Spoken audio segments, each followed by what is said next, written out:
በየዓመቱ በቢሊዮን የሚቆጠር ዶላር የሚያንቀሳቅስ ግዙፍ ኢንዱስትሪ ከሀገሪቱ ሕዝብ ግማሽ በላይ የሚሆነው በየቀኑ በደህናና በውጤታማነት እንደሚወስዳቸው ያስባል። ነገር ግን አንድ ምርት ደህንነቱ የተጠበቀ ወይም ውጤታማ መሆኑን የሚያሳይ ምንም አይነት ሳይንሳዊ ማስረጃ ሳይኖር በገበያ ላይ መሸጥ እንዴት ሊቻል ቻለ? የዚህ ማታለያ ምስጢር በአንድ አስማታዊ ቃል የተመሠረተ ነው። ተፈጥሯዊ፣ ናቹራል። ማስታወቂያዎች ይህንን ቃል ደጋግመው ይነግሩናል። ነገር ግን እውነታው ተፈጥሯዊ የሆነ ሁሉ ደህንነቱ የተጠበቀ ነው ማለት አይደለም። መርዛማ እንጉዳይም ተፈጥሯዊ ነው።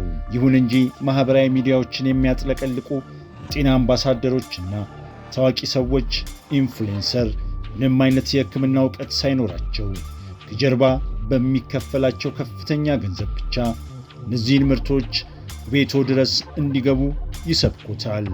ገዢ ሆይ ተጠንቀቅ!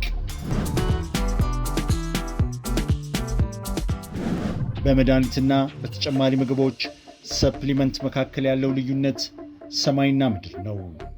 አንድ ሕጋዊ መድኃኒት ለገበያ ከመብቃቱ በፊት ዓመታትን የሚፈጅ ጥናትና የኤፍዲኤ የቅድመ ገበያ ፈቃድ ያስፈልገዋል። በአንጻሩ ግን በአሁኑ ጊዜ በዩናይትድ ስቴትስ ውስጥ ሽያጭ የቀረቡ 85,000 የሚሆኑ የአመጋገብ ተጨማሪ ምግቦች ሰፕሊመንት እንዳሉ ቢገመቱም ኤፍዲኤ ወደ ገበያ ከመውጣታቸው በፊት ምንም አይነት ደህንነት ግምገማ አያደርግም። አምራቾች ማሳየት ያለባቸው ብቸኛው ነገር መልካም የማምረት ልምዶቻቸውን እየተከተሉ መሆናቸውን ራሳቸው ማረጋገጥ ብቻ ነው።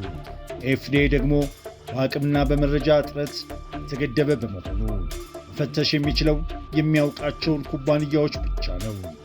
በ2013 እንደ አውሮፓውያን አቆጣጠር የፊላዴልፊያ የሕፃናት ሆስፒታል ፋርማሲስቶች ነገሩ ከልክ በላይ ሆኖባቸው ነበር። ታካሚዎቻቸው ይዟቸው የሚመጡት ተጨማሪ ምግቦች ጥራትን በመስጋት አምራቾቹን ትንታኔ ሰርተፊኬት እንዲልክላቸው ጠየቁ። 90% የሚሆኑት ኩባንያዎች ምንም ምላሽ አልሰጡም። ምላሽ ከሰጡት 10% ውስጥ ደግሞ በጠርሙስ ውስጥ ያለው ነገርና በሌብል ላይ ያለው ጨርሶ የማይቀራረብ ሆነ። ለምሳሌ ያለቀናቸው ገና ላልበሰሉ ጨቅላ ሕፃናት የሚሰጠው ፈሳሽ የቫይታሚን ዲ ጠብታ ተመረመረ። ውጤቱ በሌብሉ ላይ ከተጠቀሱት እሴት 213% ሆኖ ተገኝቷል። ከተባለው በላይ ከእጥፍ በላይ ይበልጣል። ይህ ማለት እነዛ ጨቅላ ሕፃናት ለትርፍ መመረዝ አደጋ ማጋለጥ ማለት ነው። በመጨረሻም የሆስፒታሉ አነስተኛ መመዘኛ ማሟላት የቻሉት 35 ተጨማሪ ምግቦች ብቻ ነበሩ። ታዲያ ይህ ሁሉ አደጋ እያለ ሕጉ ለምን አይቀየርም? ምክንያቱም የትርፍ ምግብ ኢንዱስትሪው ዋሽንግተን ውስጥ ትልቅ ተጽዕኖ ፈጣሪ ሎቢ ኃይል ነው። በ1994 ለአውሮፓውያን አቆጣጠር የኤፍዲኤ ኃላፊ የነበሩት ዴቪድ ኬስለር ለተጨማሪ ምግቦች ጠንከር ያለ ቁጥጥር ለማድረግ ሲሞክሩ ኢንዱስትሪው በታሪክ አቻ የማይገኝለትን የሎቢ ዘመቻ ለቀቀ። የሆሊውድ ኮከቦችን በመጠቀም ኮንግረስን በደብዳቤ አጥለቀለቁት። ከቪየትናም ጦርነት በላይ ደብዳቤ የደረሰው ኮንግረስ የኢንዱስትሪው ወዳጅ በነበሩት ሴናተር ኦሪን ሃች አጋዥነት ዲሺአ የተባለ ሕግ አጸደቀ። ይህ ሕግ የኤፍዲኤን እጅ ወደ ኋላ አሰረው። ሕጉ የሚለው አስገራሚ ነገር አለ። ኤፍዲኤ ይህን ተጨማሪ ምግብ ከገበያ ማገድ የሚችለው ምርቱ በሰዎች ላይ ጉዳት ካደረሰ ወይም ሰዎችን ከገደለ ብቻ ነው። ማስረዳት ሸክሙ በሙሉ በኤፍዲኤ ላይ ጣለው። ፈረሱ ከጋሪው አምልጧል። ሌላው የችግሩ መሠረት ደግሞ የጥናት ፋይናንስ እጥረት ነው። እዚህ ተፈጥሯዊ እጽዋት ወይም ቫይታሚኖች የባለቤትነት መብት ሊወጣላቸው ስለማይችል ትላልቅ የምርምር ተቋማት በእነሱ ላይ ሰፊ ጥናት ለማድረግ ገንዘብ አይመድቡም። ይህ ክፍተት ደግሞ ኢንዱስትሪው የራሱን ያልተረጋገጡ የውሸት ጥናቶች እንዲያትም በር ከፍቶለታል። ነገር ግን በነዛ ጠርሙሶች ውስጥ የሚገዙት ነገር እውነተኛ ቢሆን እንኳን ከዛ የባሰ ትልቅ ችግር አለ። ብዙዎቹ ተጨማሪ ምግቦች በቀላል አይሰሩም፣ አልፎ ተርፎም ጉዳት ያደርሳሉ። በሕይወት ለመኖር ቫይታሚኖች ያስፈልጎታል። ነገር ግን ከምግብ ውስጥ በቂ ያገኛሉ። አሁን ግን ሜጋ ቫይታሚን ከመጠን በላይ የሆነ ከፍተኛ ቫይታሚን ከወሰዱ ራስዎን ሊጎዱ እንደሚችሉ የሚያሳይ ጥናቶች ተደርገዋል። ካንሰርና ለልብ በሽታ የመጋለጥ ዕድሎ ሊጨምር ይችላል። ከፍተኛ መጠን ያለው ቫይታሚን ኢ በተጨማሪ ምግብ መልክ የሚወስዱ ከሆነ ፕሮስቴት ካንሰር የመጋለጥ ዕድሎን በግልጽ ይጨምራል። ሳይንሱ የሚነግረን ሌላ አስገራሚ እውነት አለ። እንደ ቪታሚን ሲ እና ቢ ያሉ ውሃ ውስጥ የሚሟሙ ቫይታሚኖች ከልክ በላይ በወሰድን ቁጥር ሰውነታችን የሚፈልገውን ያህል ብቻ ወስዶ ተረፈውን ሽንት መልክ ያስወግደዋል።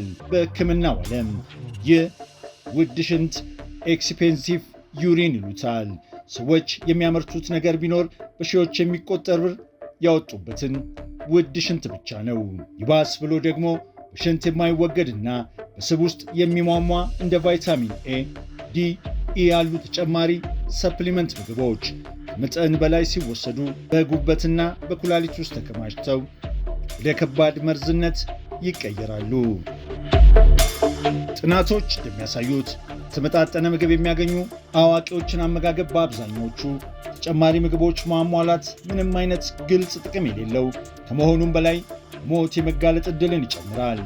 ከዓሳ ዘይት ኦሜጋ 3 በስተጀርባ ያለው ሳይንስም ተመሳሳይ ነው።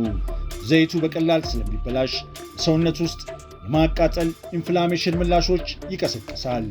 ስርጭት በሽታዎች ተመራማሪው ዶክተር አንድሪው ግሬ እንደሚሉት የዓሳ ዘይት ከልብ ድካም እንደሚከላከል የሚያሳይ አሳማኝ ማስረጃ የለም።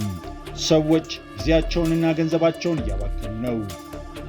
አመጋገብ ተጨማሪ ምግብ በሚመገቡበት ጊዜ በውስጡ ያለው ነገር ምን እንደሆነ የሚያሳይ ገለልተኛ ማስረጃ ከሌሎች በስተቀር እዚያ ጠርሙስ ውስጥ ያለው ነገር ማንኛውም አደገኛ ነገር ሊሆን ይችላል። ገዢ ሆይ ተጠንቀቅ። ባለቤትነት መብት፣ ማታለያና የላቦራቶሪ ኪራይ። ራቾች ምርቶቻቸውን ተአማኒ ለማስመሰል የሚጠቀሙበት ትልቅ ማታለያ አለ።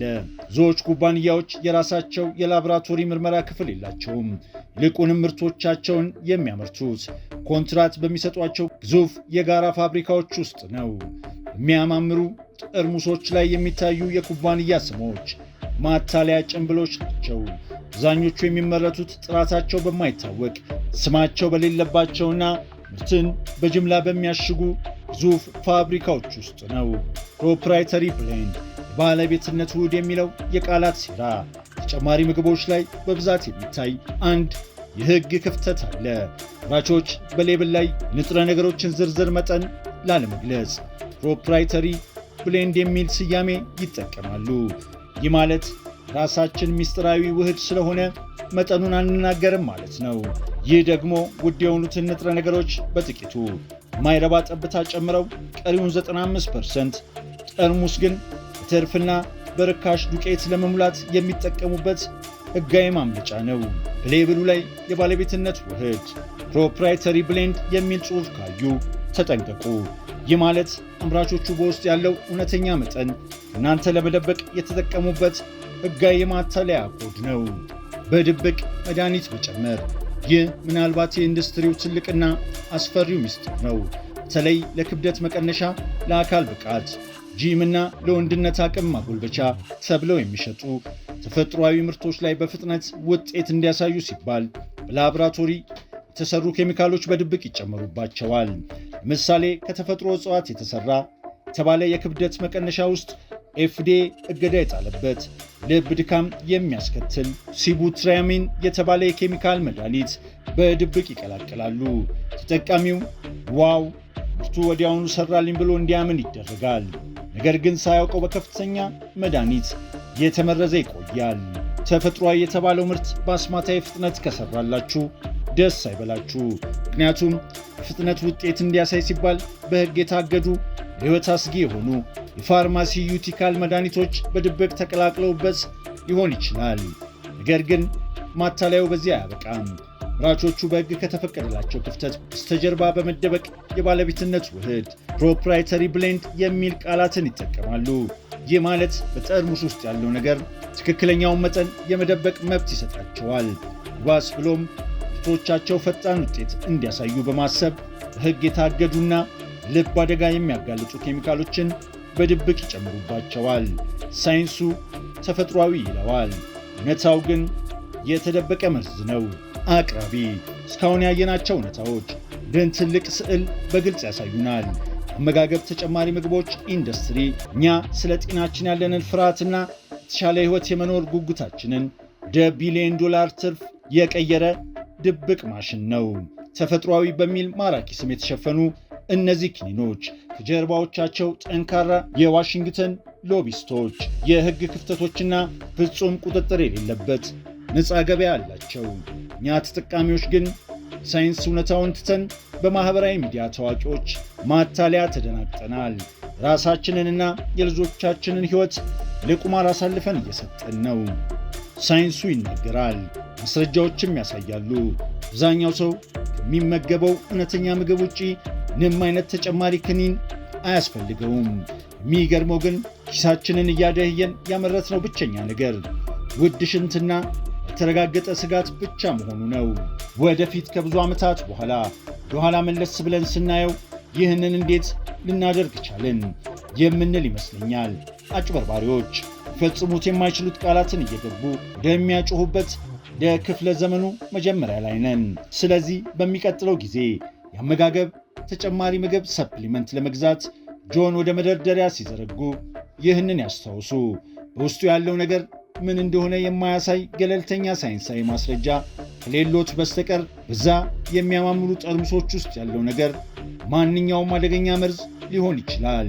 ጤናውን ሹክሹክታና ለማስታወቂያ አሳልፈው አይስጡ። ምክንያቱም በዚህ ኢንዱስትሪ ውስጥ ገዢ ሆይ ተጠንቀቅ።